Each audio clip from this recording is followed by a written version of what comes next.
Hi guys, welcome back to my channel. Today we're going to be working on this nail-inspired tumbler. So I'm a part of a mentorship group hosted by Mallory Pagnotta with Made by Manny and Mel.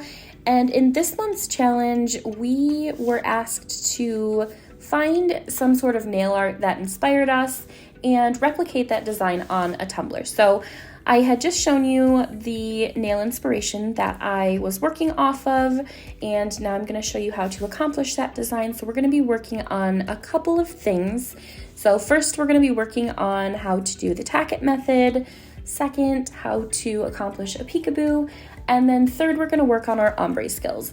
So I'm going to start with a prepped stainless tumbler. You do not need to spray paint this since the glitter that we're working with is a silver holographic. So we're going to put Aleene's Tack on the tumbler and then try to make sure that the glue is as streak-free as possible.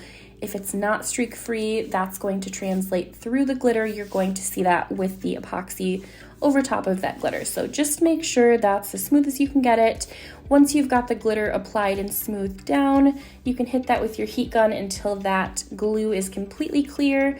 And then you're going to use Guy Diamond from PEACHY Olive Glitters, apply that over the cup, and we're going to basically rub it until it's completely smooth to the touch. And once it's smooth to the touch, that means that it is ready to be epoxied.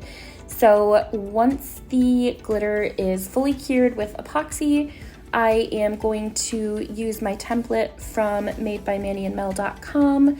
Called the Wavy line template, and it does come as a horizontal wavy line.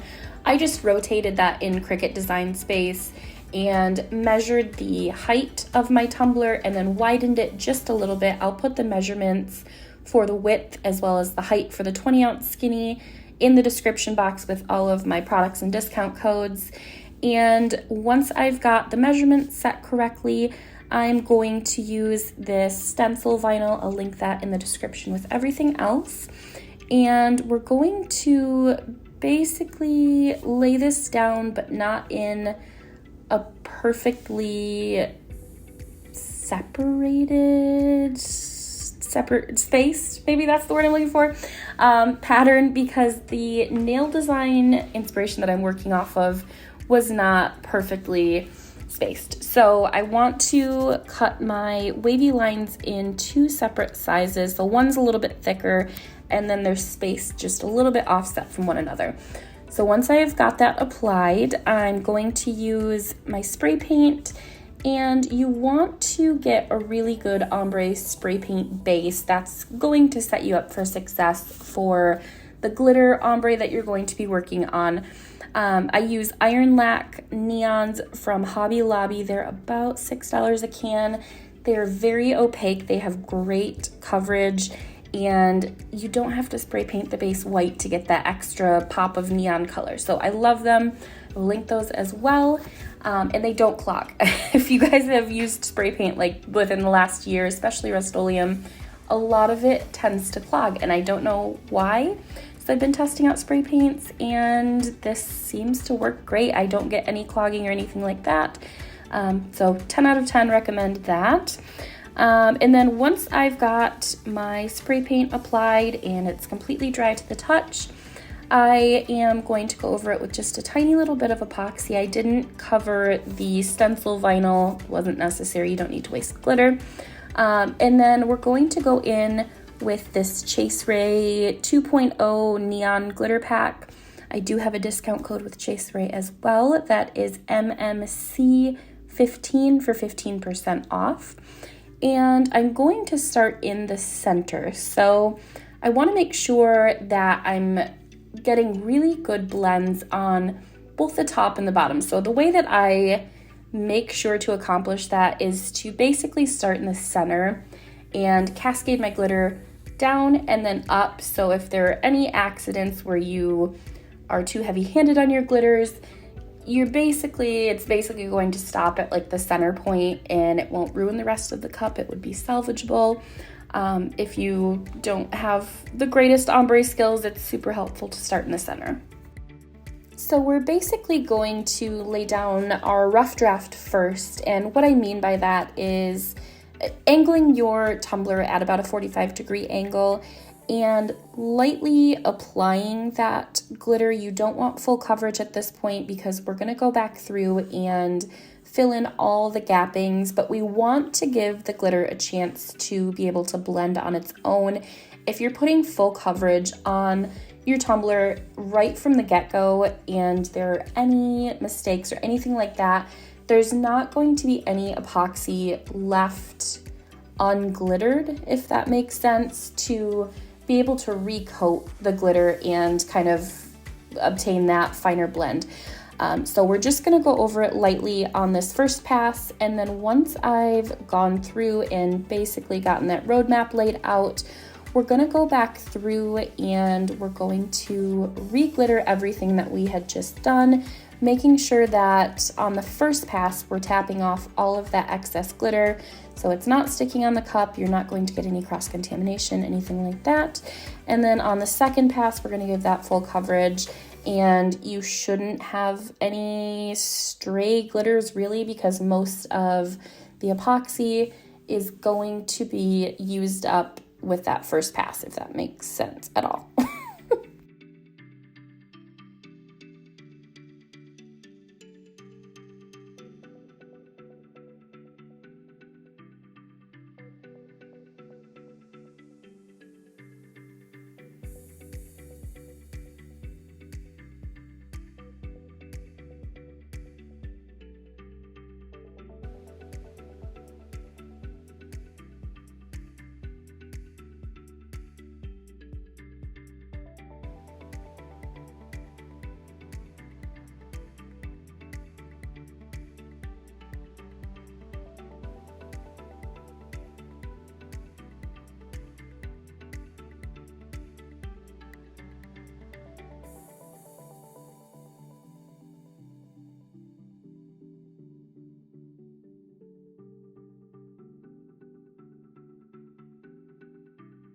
Once you've achieved that blend that you're looking for, you're going to go through and take your gloved hand and just kind of pat down the glitters so you don't have so many coats of epoxy that you're going to have to do to get that full coverage.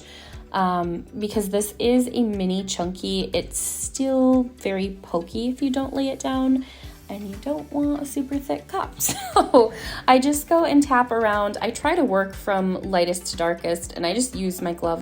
They're so expensive now. So I just try to use all different angles of my glove, making it a point to not cross-contaminate colors. If I do cross-contaminate colors, I just like the purple into the blue or the pink into the orange, that type of a thing. Where you wouldn't notice it because it's in an ombre anyways. So once I've got that all patted down, I'm gonna go along the top rim and make sure there are no little pokey bits sticking up there. And then I'm gonna use my X-Acto knife and pull that stencil vinyl immediately to reveal that silver holographic peekaboo. Now, I had mentioned that you can accomplish this a couple of different ways. You could, if you wanted to start out, just ombre your entire cup in the rainbow, and then you could use just like holographic silver vinyl. If you've used any sort of holographic vinyl, you'll know that it's notorious for lifting. I didn't want to have to deal with big chunks of the vinyl lifting, and so I figured one coat of the peekaboo method and it would just be easy peasy, one and done kind of a deal. So that's why I chose to do it that way, but you could use this in multiple instances. So you could just use like printed vinyl underneath as opposed to glitter. I mean, there are a ton of different things that you could use with this method. So once I've got my epoxy completely smooth and the neon glitter completely covered, I cut out the wave template outlines. I don't know what they're called, but this is included in that wavy template that I had mentioned earlier. She did include the little like offset black lining. I don't know what it's called. Anyways, so I just put this down and I kind of pulled it a little bit tight and babied it along because it's really hard to lay this down and get it completely straight because it's such a thin vinyl. It just kind of does what it wants and it sticks wherever it wants. So You do have to kind of baby this to get it positioned correctly. Then once you've got all of the black vinyl lines laid down, you'll see I left this in here just to be kind of transparent with you guys, because not everything is like sunshine and rainbows in tumbler making world. I know a lot of people make it seem like it's easy and nothing ever goes wrong. So I wanted to let you guys see my process, and like, this does happen to people. I've been working on cups for 5 years. This does happen to everybody. They just don't show it. So I had initially planned on using my Posca paint pen to get the white lines on the tumbler, and I put 2 lines on there and it was absolutely hideous. First of all, I cannot draw to save my life. Second of all, it was like super gaudy. It was too thick and it just completely took away from the rainbow design, and I didn't want that. So I immediately removed that with rubbing alcohol and a paper towel, and I found some like semi-transparent white nail tape, and it worked perfectly. It wasn't too gaudy, it wasn't too bright white, it was kind of subtle once it was applied and under epoxy. You can't see it like a ton, and it looks like it was a marker, and the lines are way smoother, not straighter, smoother I guess, than my stupid little hand-drawn lines that I've got going on here that look horrid. So I just applied that nail tape. I didn't seal anything. It seemed to stick pretty well, and I didn't have any lifting. And so once I got all of that applied, I put one final coat of epoxy on the tumbler and it was done. So it was a super easy process.